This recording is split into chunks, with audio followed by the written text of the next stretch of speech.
Hey crew, it's Pitt and I'm back with some more esoterica. Today we're diving back into the works of Mrs. Helena Blavatsky. This is the secret doctrine we are reading aloud and discussing as we go along the various points that are brought to light by the text. It is not the format for everyone, but people find value in it, so you are more than welcome to tag along as we continue our exploration. Before we begin, however, if you are unfamiliar with me, any of my unconventional beliefs, or if at any point in time I lose you in the terminology, there will be several playlists linked in the corner above, in the box down below, along with the original source material and the link to my book, so that you can get a better understanding of who I am and why I say the things that I do. With that being said, let us dive in and continue our exploration of the secret doctrine with a panoramic view of the early races. There is a period of a few million years to cover between the first mindless race and the highly intelligent and intellectual later Lemurians.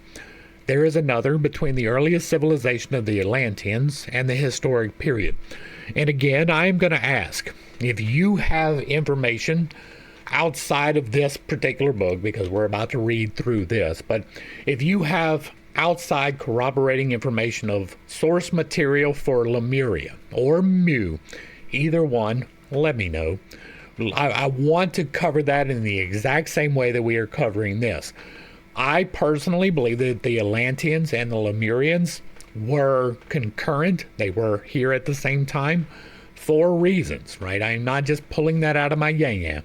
The 12,000 year disaster cycle will outline some of those reasons, even though at that point in time I did not hold the entirety of what I believe now, right? Things have changed over the last few months. I believe that the Lemurians and the Atlanteans were concurrent in different places. Atlantis was a continent in the middle of the Atlantic Ocean. There were 10 kingdoms on it, ruled by the 10 sons of Atlas. That is the source material, right? That's coming directly from Timaeus. I don't have source material for Lemuria, but it appears that they were concurrent at the same time between Africa and India to the south and going out towards the Philippines and the island chains that way. It is entirely possible that I am incorrect, but I do not have any reason to believe that I am. I don't have any source material for Lemuria, and I really want some. So if you know where I can get the source material for the Lemurian legends, let me know in the box down below, please. Back to the text. As witnesses to the Lemurians, but a few silent records in the shape of a half-dozen broken colossi and old Cyclopean ruins are left. That means that few silent records in the shape of a half-dozen broken colossi and old Cyclopean ruins does not mean that there was a Lemurian civilization, right? That could be the remnants of someone else. Much like the Romans went in and overtook other people's stuff, it could be that there was something pre-existent, or it could be that those people created it. If we don't have any record of these people being separate, I don't understand why we assume that they are. I assume that, but that is because of the 12,000 year disaster cycle and the indisputable fact that the source appears for many of these religions. The source appears to come from the Hindu region, right? That could be explained by many things. We have talked about them before, but I believe that there's a cycle, a period where there are great changes in the earth, and part of that is some of the earth rises and some of it drops. Isostatic pressure and the related effects. And because of that, that's why I believe this, right? I believe that the source for the Hindus and the Arabs and the Persians and all of the peoples of that particular side of the continents probably came from Lemuria when the last event happened. The people from Libya and Greece and France and Ireland and North America and South America probably came from the Atlantean at the same time. That is my thoughts, right? That is my speculations based upon things, but still speculations. If you have things that can contradict that, let me know.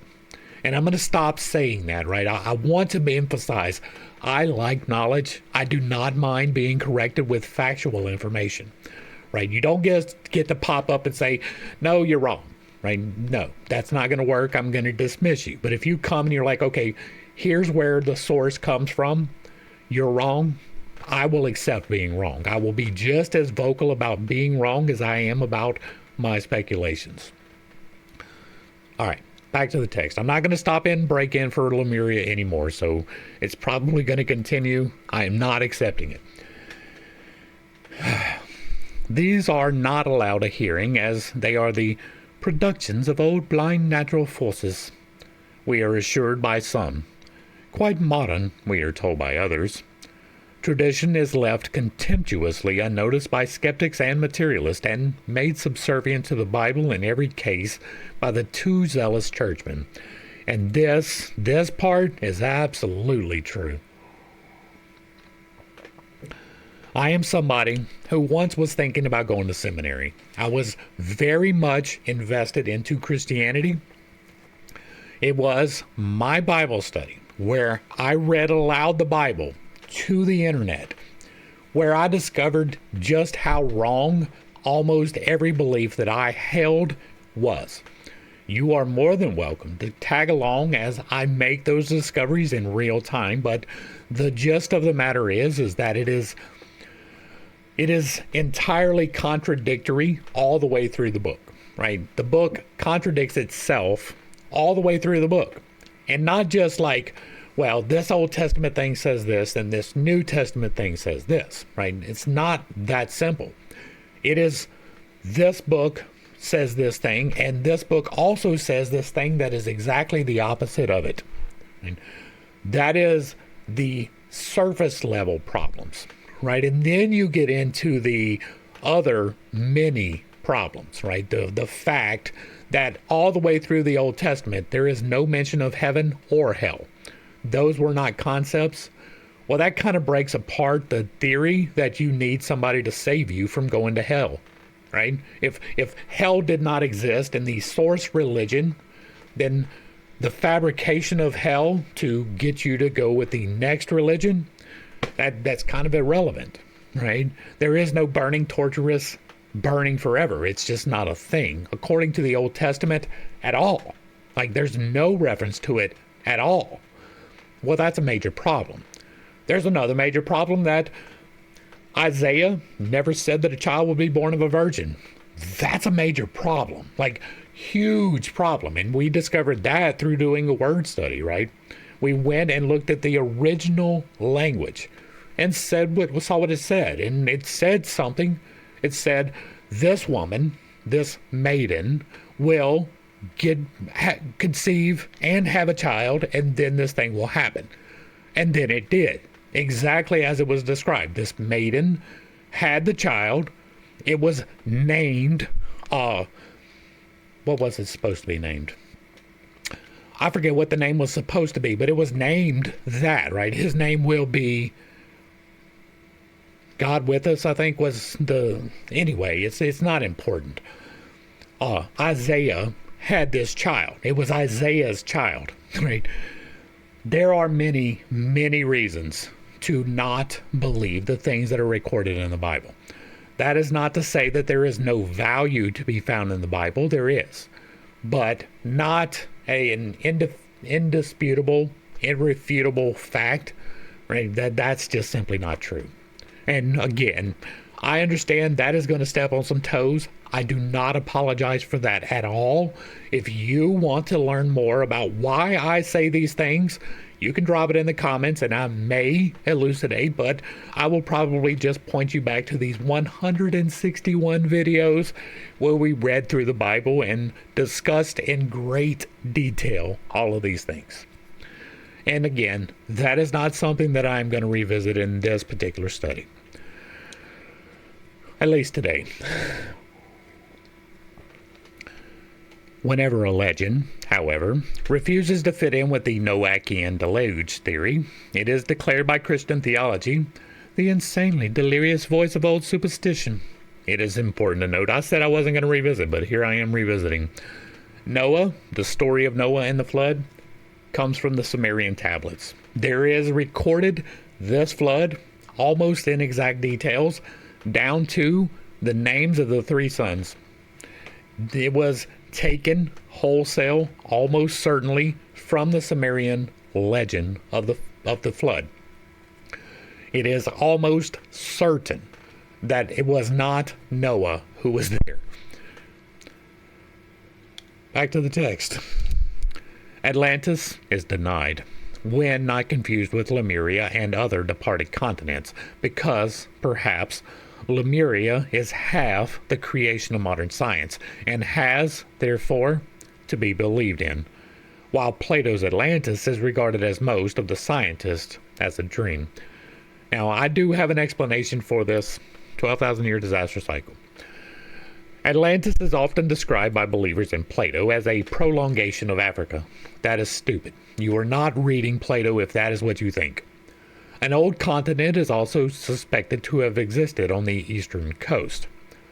Only Africa, as a continent, was never part and parcel of either Lemuria or Atlantis. That is true.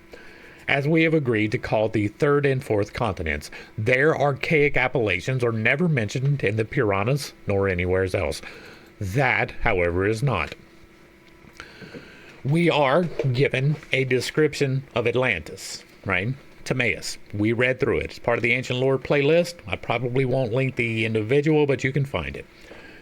The book of Timaeus, I think it took us 4 or 5 sittings to read all the way through it, but we did get a description of Atlantis, and one of the descriptors was that this place was as big as Libya and Egypt. Now, it is important to note that that is not our current definitions of these two countries. It is the archaic definitions of these two countries, and that included the entirety of Saharan Africa. The island of Atlantis had 10 kingdoms and was as large as, at least, Saharan Africa. Now, you may look at that in contrast with all the rest of Africa and think, well, that's not that big. But it is. It is huge. It is enormous. And it is described as being in the middle of the Atlantic Sea, right? The Atlantic Ocean, with another continent on the other side with other peoples, right? It is not referred to as a small island at all in Timaeus, at all. It is regarded as this huge continent because it is compared to Africa. Now, by necessity, if it's being compared to Africa, it can't be Africa, and that also gives us the reference point between the two. Now, our reference point comes severely later. What happened? Plato recorded what Socrates told him, who was told by Solon, who was told by a priest in Egypt.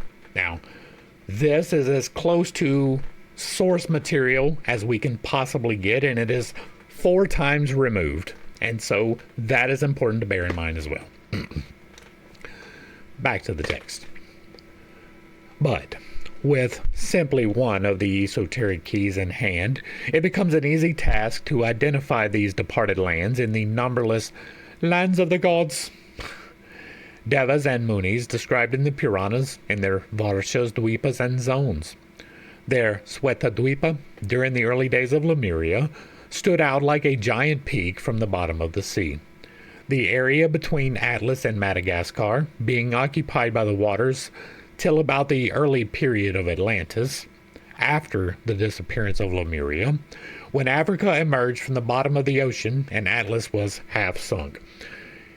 And again, there's no source material for this. I do not understand where this is. Like, I've looked. I haven't found it. If you have it, give it to me, because it is annoying that she is stating this as though it is fact. And again, the only old continent we have any reference to is Atlantis. It is, of course, and again, I do believe that Lemuria did exist. I do. I just don't believe that we have the records for it, or that the records have been misrepresented. And she's saying here that these things are described in the Puranas, and that is a possibility. because I believe that India is populated by the population that left Lemuria or survived Lemuria when it sank, right? And so it is a natural flow from here to there.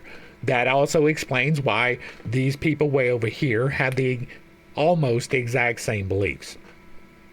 It does not necessarily mean that they came from India, but it can mean that India, Persia, the entire region, and the South African parts that have the same beliefs all got it at the same time from the same source, which was Lemuria and not India. Again, that is purely speculation because there's no fucking records, but I want the records, so give me the records, please. I will stop. I will. It is, of course, impossible to attempt, with the compass of even several volumes, a consecutive and detailed account of the evolution and progress of the first three races, except so far as to give a general view of it, as will be done presently, as because there are no records. Race, except for the Puranas and the Vedas, right? They do record that something, but again, there's no reason to believe that those are first-hand accounts. Race the first had no history of its own. Of race the second, the same may be said. We shall have, therefore, to pay careful attention only to the Lemurians and the Atlanteans before the history of our own race, the fifth, can be attempted.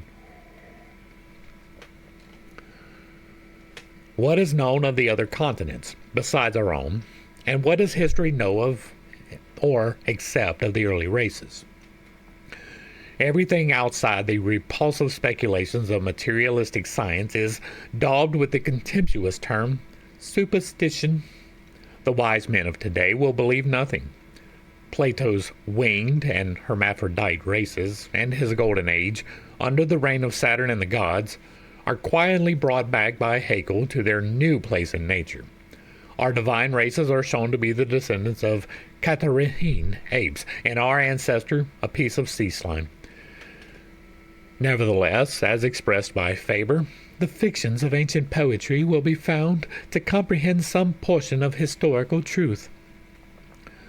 However one-sided the efforts of the learned author of the Mysteries of the Kabiri, efforts directed throughout his 2 volumes to constrain the classical myths and symbols of old paganism, to bear testimony to the truth of Scripture, time and further research have avenged, partially at least, that truth by showing it unveiled.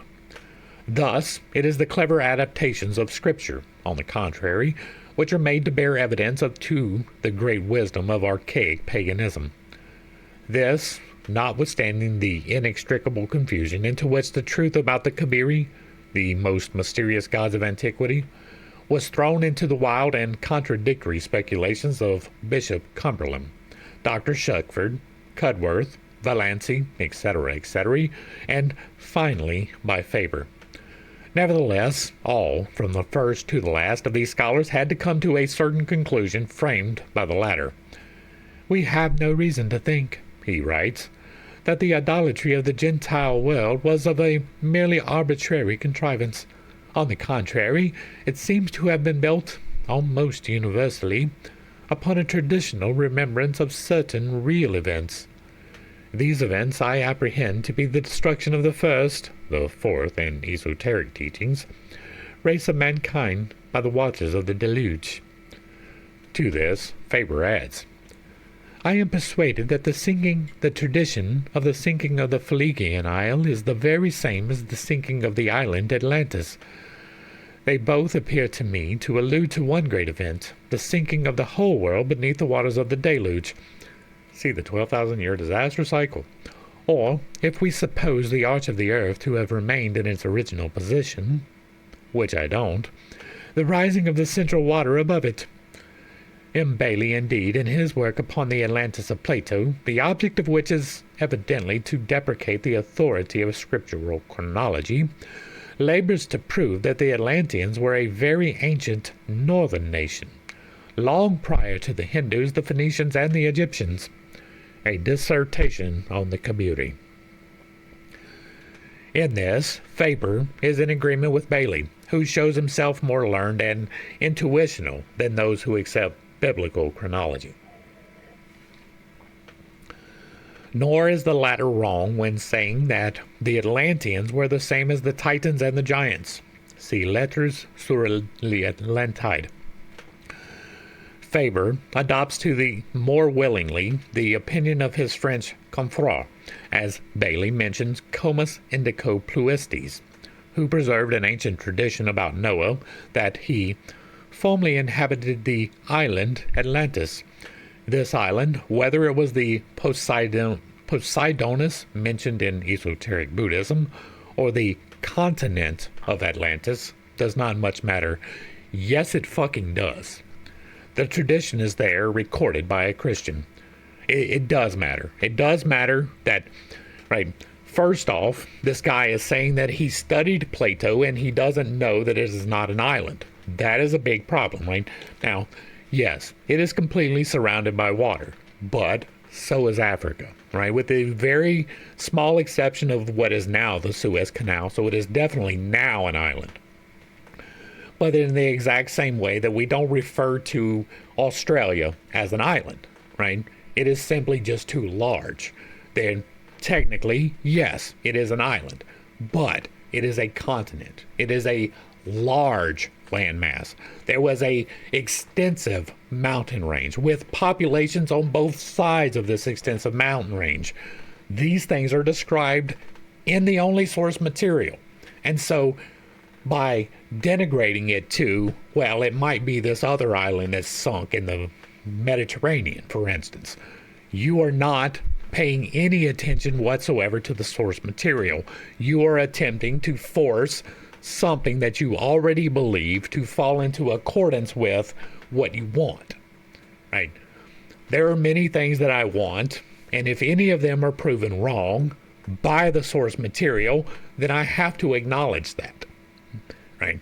I don't care what your beliefs are. You can believe many things. You can speculate on many things. But if you put them out there as fact, there better be a reason for that. No occultist would ever think of dispossessing Noah of his prerogatives if he is claimed to be an Atlantean. For this would simply show that the Israelites repeated the story of Vivas Vatu Manu, Zisustras, and many others, and that they only changed the name to do which they had the same right as any other nation or tribe. What we object to is the literal acceptation of biblical chronology, as it is absurd, and in accord with neither geological data nor reason. Moreover, if Noah was an Atlantean, then he was a Titan, a giant, as Faber shows, and if a giant, then why is he not shown as such in Genesis? It is important to note again that there is no recording in Timaeus of giants. None. There is these were the children of Atlas, but Atlas is not described as a giant. It gives you, I'm not sure if it gives you all the names of the children, I think it might, and none of them are described as giants. None of them. They are described as humans. It is much more likely that they were actually humans. And once again, I do believe that there were giants, right? I do believe that that particular information was covered up by the Smithsonian and the Vatican intentionally so that it would comport with Genesis, right? I do believe that there is a cover-up. That is speculation. At no point in the historical record is there any reference that would lead you to believe that these people were giants, right? We did Timaeus. We talked about it. We went through it with extreme interest because it is something I am very much interested in. And no, that is not what is in there. And I don't care if Faber decided that it was. I don't care if somebody else decided to record it that it was. Right? I do believe that there were giants, but there is no reason to believe that the Atlantean people were those giants. And if I'm wrong, give me source. We will do it. Back to the text. Oh, no, wait. We're on the footnote for Genesis here. So, this is shown by Faber, again, a pious Christian, who says that The Noetic family also bore the appellations of Atlanteans and Titans, and the great patriarch himself was called by the way of eminence Atlas and Titan. Where? And if so, then, according to the Bible, Noah must have been the progeny of the sons of God, the fallen angels, agreeably to the same authority, and of the daughters of men who were fair. And why not, since his father Lamech slew a man, and was, with all his sons and daughters, who perished in the deluge, as bad as the rest of mankind? Well, because in order to say this, you have to be in direct opposition to what is being said in the actual book. Now, once again, I do not place extra value in the book as a perfect historical record. But if you are going to use it as such, then you have to quote it correctly, right? We have had this problem several times in this study, and this is one of those times. There is nothing in Genesis that will make you think that Noah was a Titan. As a matter of fact, the exact opposite is said in the text. Like, quite literally, the exact opposite. Noah was chosen because he had not intermingled in any of his generations with the giants. That is explicitly clear in Genesis. Now, once again, Genesis and the story of Noah was taken from other people, right? When it's talking about these appellations, which are names, of the Atlanteans and Titans, that is because it was stolen, right? Shem, Ham, and Japheth come from the story of Opishtatam, from Samaria.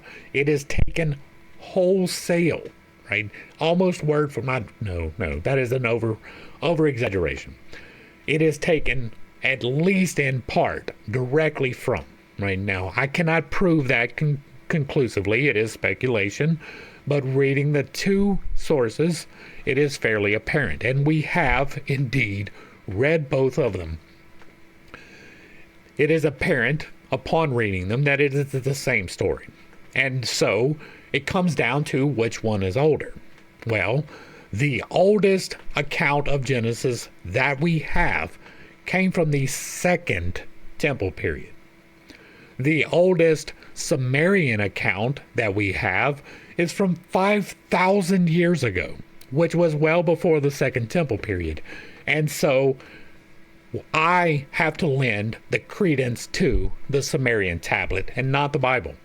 I have to, simply because there is no existent older Genesis, there's no Genesis copy existent that is older than the Second Temple period. There are no scraps, there are no fragments, there is no anything to intimate at all that the first 5 books of the Bible were around during the First Temple period. There is no reason to believe that. Back to the text. Bailey's mistake was to reject the submersion of Atlantis and to call the Atlanteans simply a northern and post-Diluvian nation. That was stupid. Which, however, as he says, certainly flourished before the fountain of the Hindu, the Egyptian, and the Phoenician empires. Right? There is 0% chance that Atlantis, if it existed, was post-Diluvian. Right? The only account, again, that we have is Timaeus, and it is said that it disappeared in the flood. So, in this, had he only known of the existence of what we have agreed to call Lemuria, he would have again been right. For the Atlanteans were post-Diluvian to the Lemurians, and Lemuria was not submerged as Atlantis was, but was sunk under the waves, owing to earthquakes and subterranean fires, as Great Britain and Europe will be one day. Somebody please give me this source material. Please. I want to see this. Where is this account? Where did this come from? Like, I am greatly interested in this. I have spent time looking, and I have not found anything for this. Where did this come from? What did you get this source? Like, this should be a footnote, right?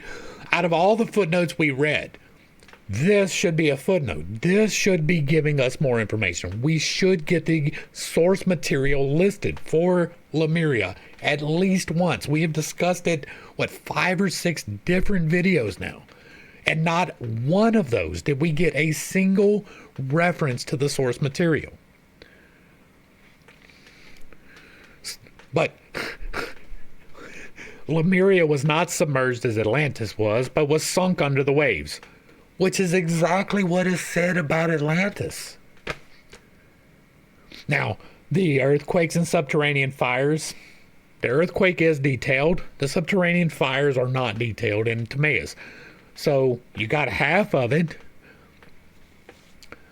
And this, as Great Britain and Europe will be one day, again, where's the source for that? Because, again, I believe some wild things. I do believe in isostatic pressure. I believe that the earth is going to flip and things will again move. Great parts of the earth that is above water now will be underwater again. Whether that is in this bottleneck or the next one, I don't know that part. But probably, at least temporarily, it will be the same. I think, this is just speculation, that Atlantis and Lemuria will rise when this next change happens. And that, for instance, the Mississippi-Ohio Valley in North America is probably going to be underwater again. Same thing with the Gobi Desert. Same thing with Saharan Africa, right?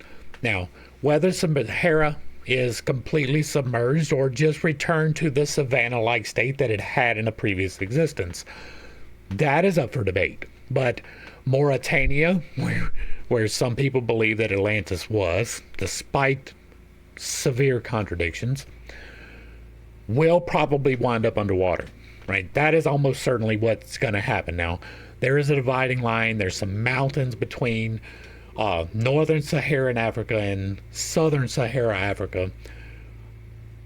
It is possible that in this shift, the southern part goes underwater, is separated from sub-Saharan Africa by a gulf of water, which would, by the way, account for that salt that you find in Mauritania, by the way.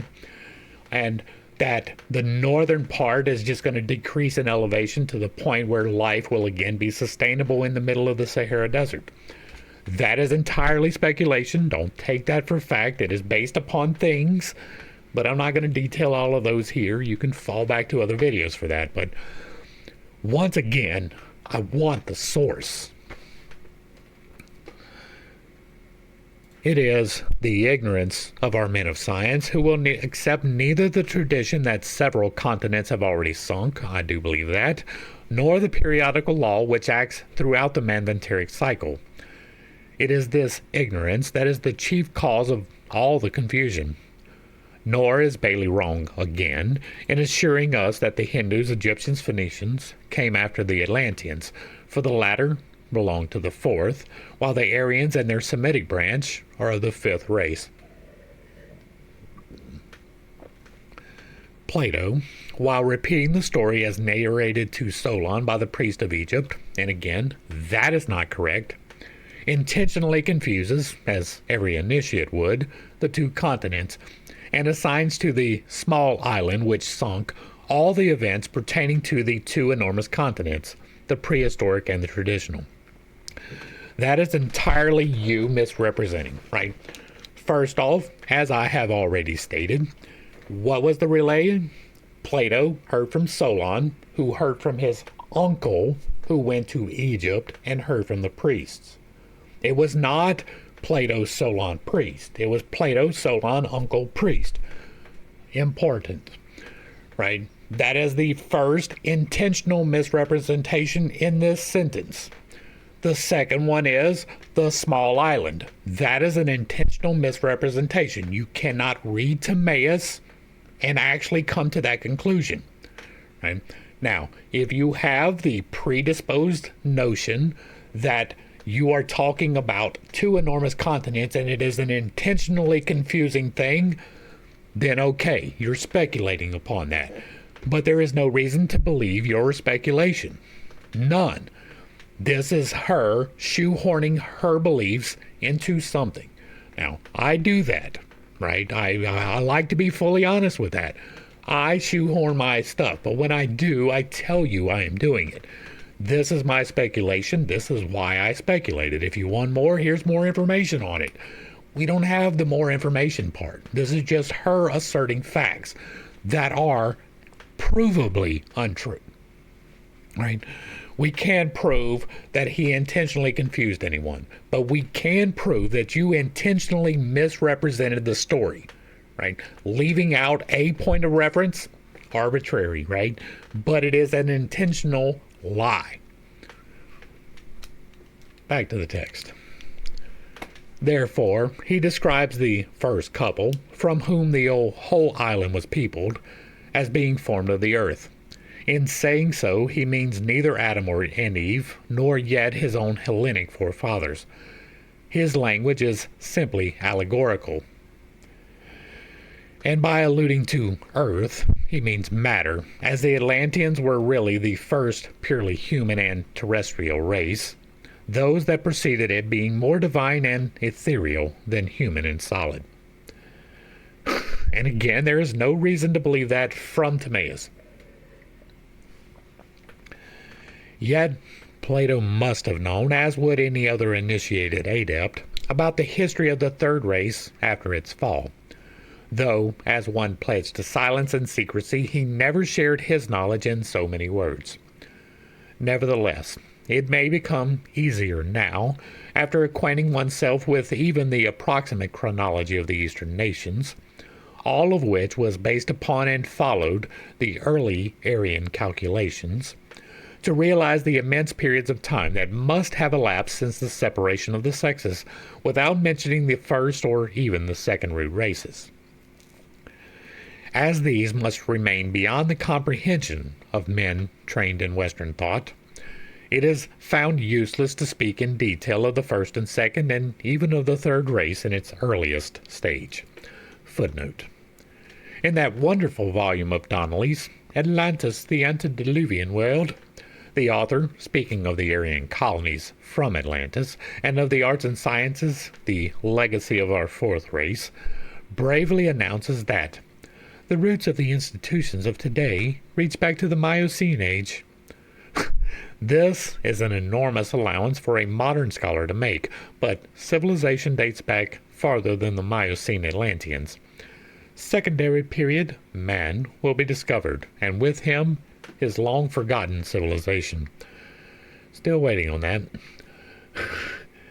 One has to begin with the latter, when it reached its full human period, lest the uninitiated reader should find himself hopelessly bewildered. The third race fell, and created no longer. It begot its progeny, being still mindless at the period of separation it begot. Moreover, anomalous offspring, until its physiological nature had adjusted its wisdom in the right direction. Like the lords, the gods of the Bible, the sons of wisdom, the Dayan Kohans, had warned them to leave alone the fruit forbidden by nature. But the warning proved of no value. Men realized the unfitness, we must not say sin, of what they had done, only when too late. After the angelic monads from higher spheres had incarnated in and endowed them with understanding, to that day they had remained simply physical, like the animals generated from them. For what is the distinction? The doctrine teaches that the only difference between animate and inanimate objects on earth, between an animal and a human frame, is that some, the various fires, are latent. In others, they are active. The vital fires are in all things, and not an atom is devoid of them. But no animal has the three higher principles awakened to him. They are simply potential, latent, and thus non-existing. And so would the animal frames of men be to this day, had they been left to grow as they came out from the bodies of their progenitors, whose shadows they were to grow, unfolded only by the powers and forces immanent in matter. But, as said in Pymander, again, we have done Pymander. It is part of the Ancient Lore playlist and the Esoterica. This is a mystery that to this day was sealed and hidden.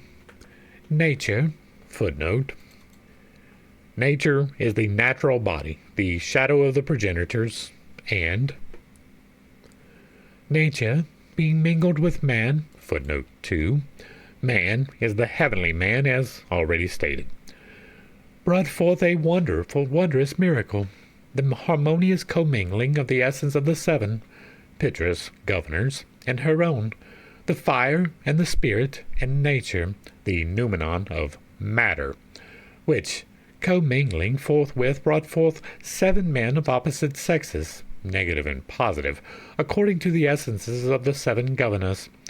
Okay, she is absolutely inserting her belief into this, and that is done in the parentheticals, right, and the footnotes. This does not say that it was a shadow of the progenitors. That is something she is inserting. This does not say heavenly man. That is something she is inserting.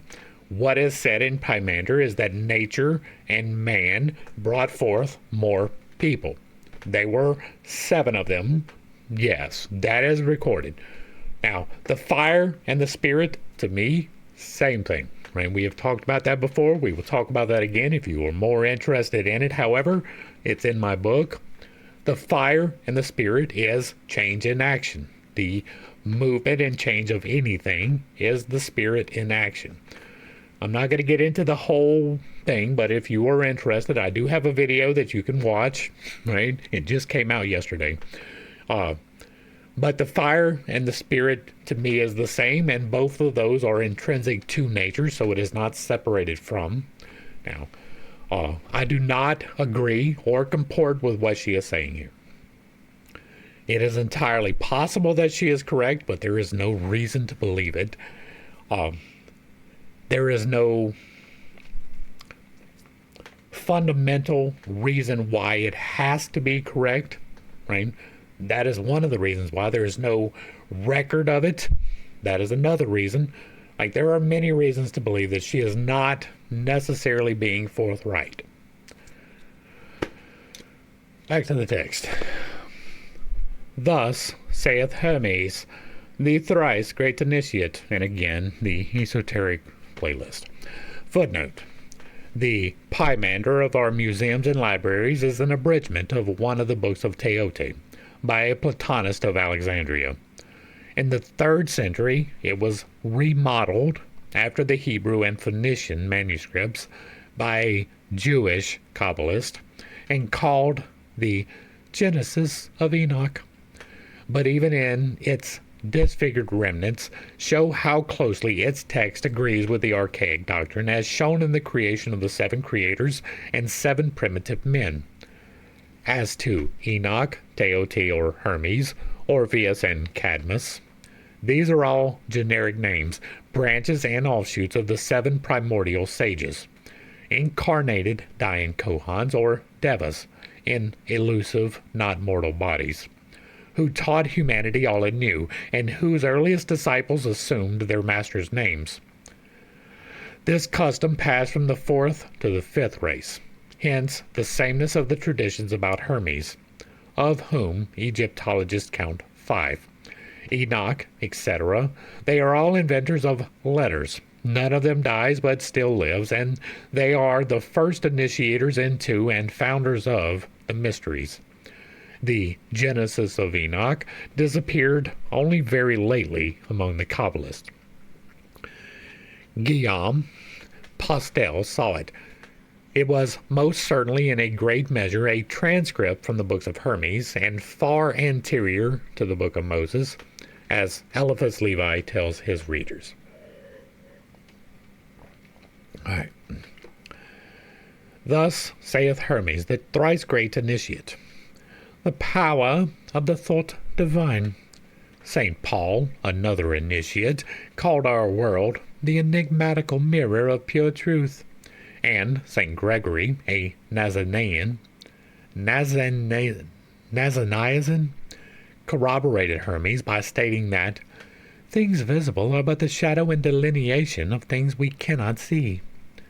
It is an eternal combination, and images are repeated from the higher rung of the ladder of being down to the lower.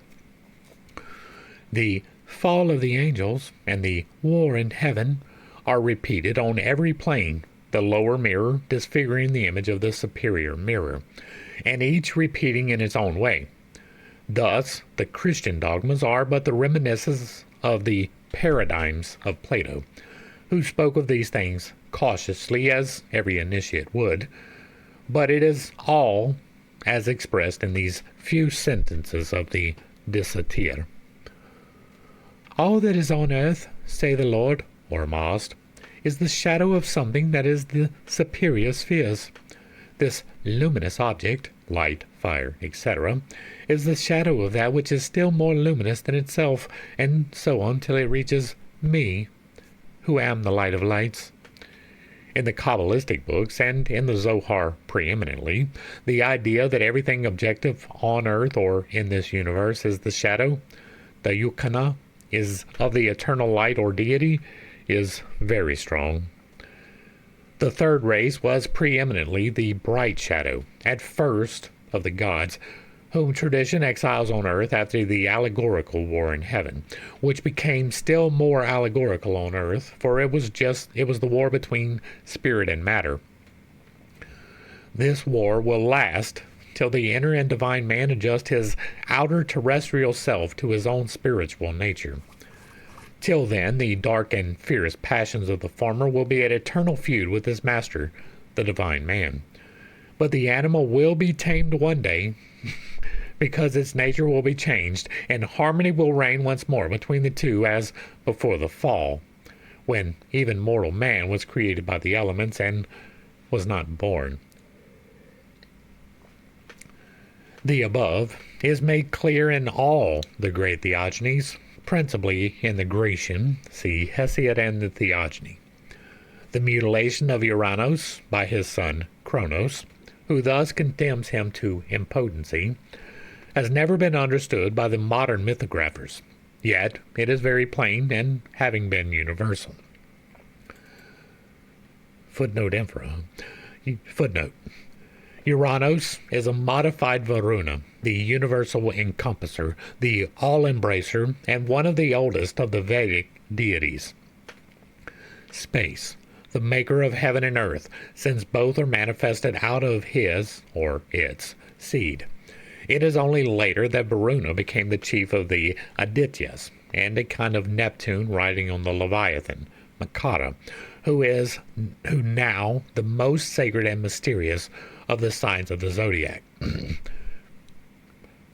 Varuna, without whom no creature can even wink, was degraded like Uranus, and, like him, he fell into generation. His functions, the grandest cosmical functions, as Muir calls them, having been lowered down from heaven to earth by exoteric anthropomorphism, as the same Orientalist says. The attributes ascribed to Varuna in the Vedas impart to his character a moral elevation and sanctity far surpassing that attributed to any other Vedic deity. But to understand correctly the reason of his fall, like that of Uranus, one has to see in every exoteric religion the imperfect and sinful work of man's fancy, and also to study the mysteries which Varuna is said to have imparted to Vasishta.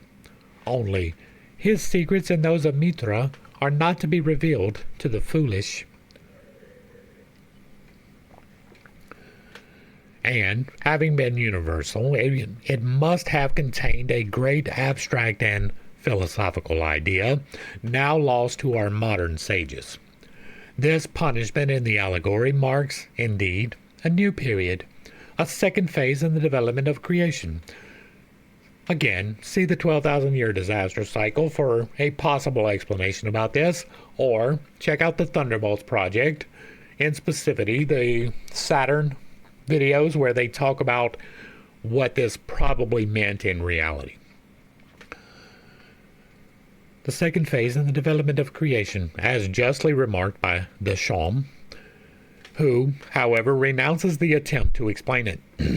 Uranus has tried to oppose an impediment to that development by natural evolution by destroying all his children as soon as born.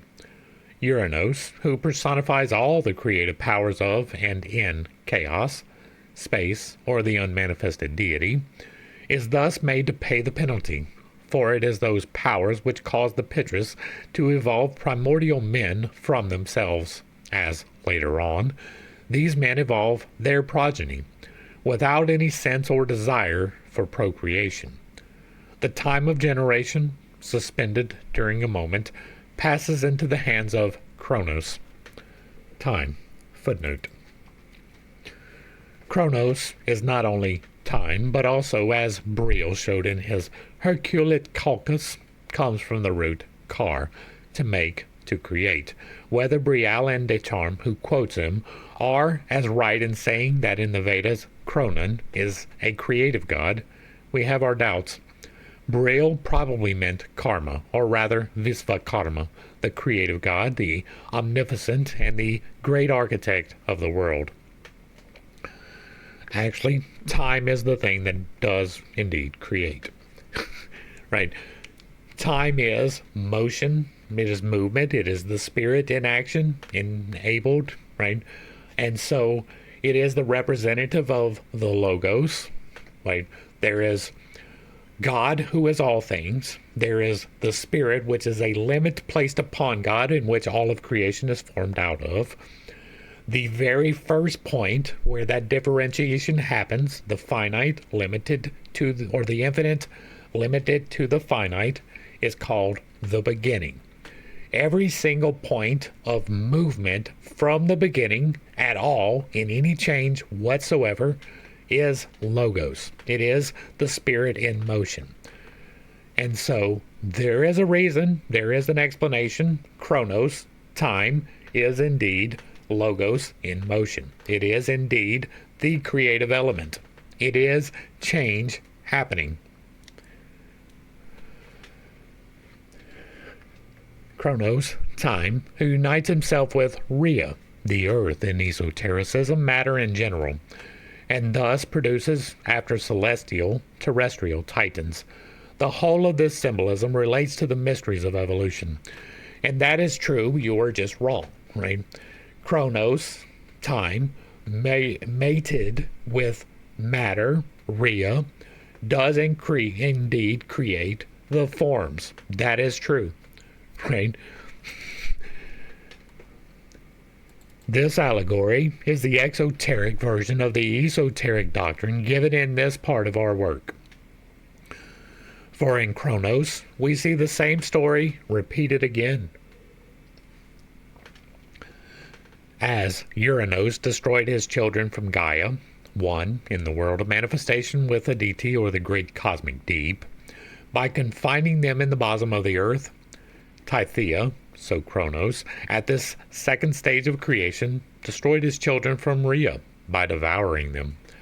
This is an allusion to the fruitless efforts of earth, or nature, alone, to create real human men. See our stanzas 3. Time swallows its own fruitless work.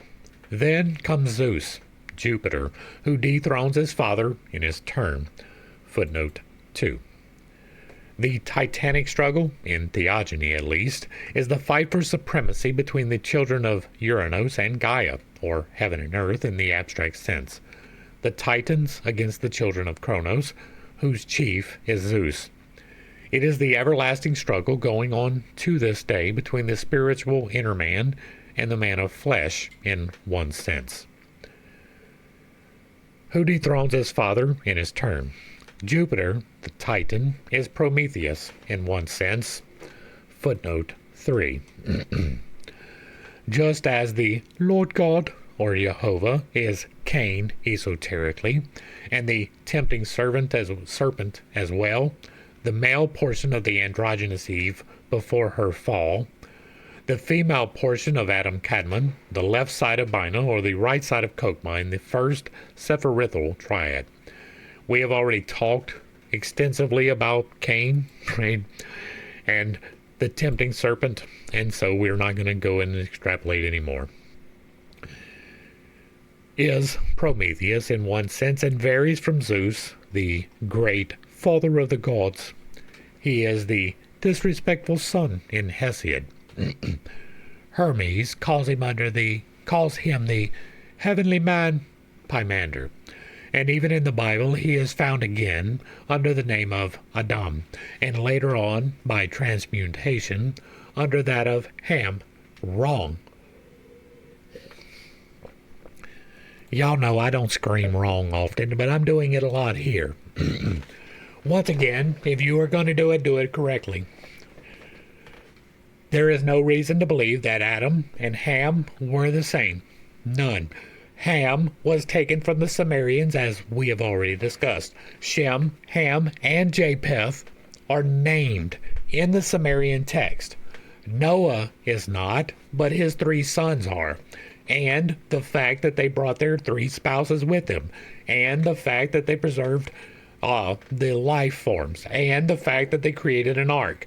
All of these things are recorded already, way prior to any account of Noah. Now, you can make the argument that the Hebrews, while separating themselves from the others, which was what the Bible did, assimilated this information and used it for themselves. That is almost certainly true. What you can't do is say that they created this story, because they didn't. You can't say that these 2 pieces of the story, which are definitely separated, are the same thing. You can't do that. Yet, these are all personifications of the sons of wisdom, the necessary corroboration that Jupiter belongs to the purely human Atlantean cycle, if Uranus and Kronos, who precede him, are found insufficient, may be found in Hesiod, who tells us that the immortals have made men and created the golden and silver age, first and second races, while Jupiter created the generation of bronze, the admixture of 2 elements, of heroes and the men of the age of iron. After this, he sends his fatal present, by Pandora, to Epimetheus. Footnote. In the Egyptian legend, translated by M. Maspero, the ex-director of the Bulak Museum, called the 2 brothers, the original of Pandora is given. Noom, the famous heavenly artist, creates a marvelous beauty, a girl which he sends to Batu, after which the happiness of the latter is destroyed. Batu is man and the girl Eve, of course. See Maspero's Egyptian Legends and Deschamps' Mythologie de la Grèce Antique. He sends his fatal present by Pandora to Epimetheus, which Hesiod calls a fatal gift, or the first woman. It was a punishment, he explains, sent to man for the theft of divine creative fire. Her apparition on earth is the signal of every kind of evil. Before her appearance, the human race has lived happy, exempt from sickness and suffering, same as the same races are made to live under Yma's rule in the Mazdaean Vendidad. 2 deluges may also be traced in universal tradition by carefully comparing Hesiod, the Rig Veda, the Zendavesta, etc., while no first man is ever mentioned in any of the theogonies, save the Bible. Footnote 2. How is it footnote? No. Footnote 2. Yma is not the first man in the Vendidad, but only in the theories of the Orientalist. See further on. Everywhere, the man of our race appears after a cataclysm of water, after which tradition mentions only the several designations of continents and islands which sink under the ocean waves in due time. Footnote 3, as Boeotia, then ancient Athens, and Eleusis were submerged. Gods and mortals have one common origin, says Hesiod, and Pindar echoes the statement. Deucalion and Phaera, who escaped the deluge by constructing an ark like Noah's, asked Jupiter to reanimate the human race, whom he made to perish under the waters of the flood. In the Slavonian mythology, Lithuanian legend, all men were drowned, and 2 old people, a man and his wife, alone remained. Then Pragimus, the master of all, advised them to jump 7 times on the rocks of the earth, and 7 new races, couples, were born, from which came the 9 Lithuanian tribes. As well understood by the author of Mythologie de la Greek Antique, the 4 ages signify periods of time and are also an allegorical allusion to the races.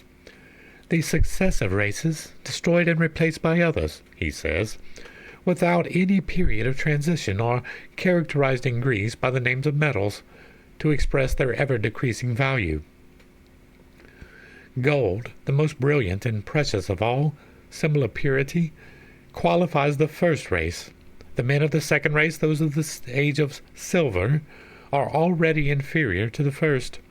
Inert and weak creatures, all their life is no better than a long and stupid infancy. They disappear. The men of the age of bronze are robust and violent. The third race, their strength is extreme. They had arms made of bronze, habitations of bronze, used naught but bronze. Iron, the black metal, was yet unknown. The 4th generation race is, with Hesiod, that of the heroes who fell before Thebes. See 7 against Thebes by Aeschylus, or under the walls of Troy. Thus, the 4 races being found mentioned by the oldest Greek poets, though very much confused anachronistically, our doctrines are at once more corroborated by the classics. But this is all mythology and poetry.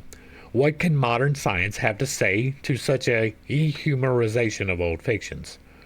The verdict is not difficult to foresee. Therefore, an attempt must be made to answer by anticipation and prove that fictions and empirical speculations are so much of the domain of that same science that none of the men of learning have the slightest right, with such a heavy beam in their own eye, to point to the speck in the eye of the occultist, even if that speck be not a figment of our opponent's imagination. And that is going to bring us to the end of, what's this one called? A Panoramic View of the Early Races. The next one is stanza 10 is another section we're going to do it in a standalone video. For some reason in this particular section they add some of them together and it doesn't work. But hopefully I brought a little bit of enlightenment and not too much confusion to a somewhat difficult topic. I understand I hold some unconventional beliefs and I have a tendency to step on toes when I relay those. It is not intentional, but it is not something I apologize for reasons. Right? It is very important to maintain where speculation belongs. It is very important to point out where we actually do have some facts, right? We have at least one fourth-hand account of Atlantis, but that is the only account that I am aware of where they are talking as though they have actual knowledge, right? The other references are all referencing Timaeus. And so, to me, it's important that we maintain that reference in the manner in which it was given. The same is true with the Bible. I don't hold either one of those to be incontrovertible facts. But if we are going to use them as source material, then we have to at least play along with what is written in the text, not insert what we want to be in there. It is fine to insert, but you have to maintain that it's speculation, and that is what I attempt to do. Now, I have gone through in great detail, right? There's right about 161 hours of me going through the Bible, reading it exactly like we're doing here. Going through and it's like, oh, what's this word? Let's go find out. That's why we used Bible Hub, because you can pull up the source words with just a click of the mouse. You can get a contextual understanding of what is going on by what the words mean. That is how we know that God did not say, let there be light. God said, I am light. And it was good, which means I am, right?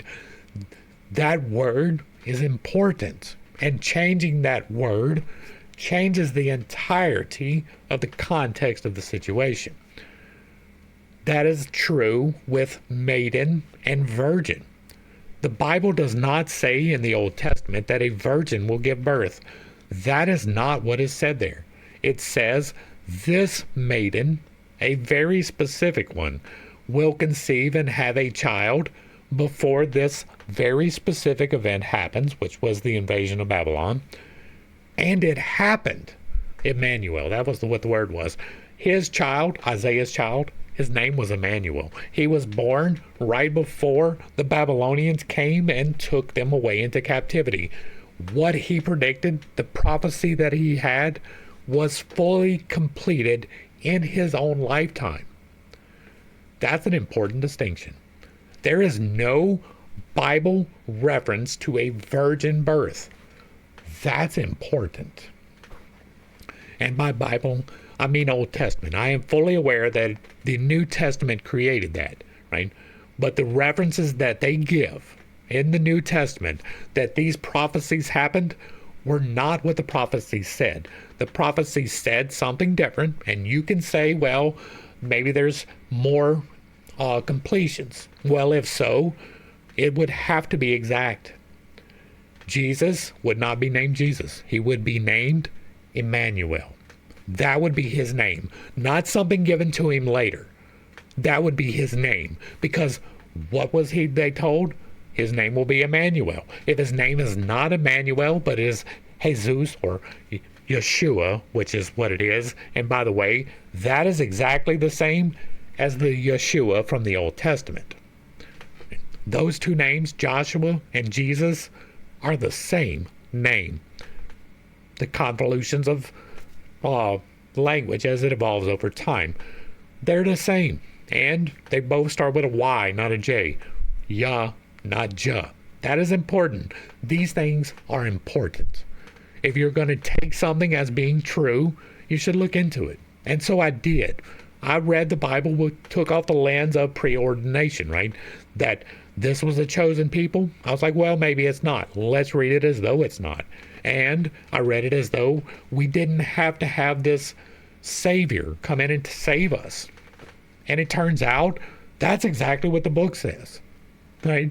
It tells you that you are responsible for overcoming. It tells you quite plainly in the entirety of the Old Testament, repeatedly, that you didn't really have to have a sacrifice in order to be forgiven.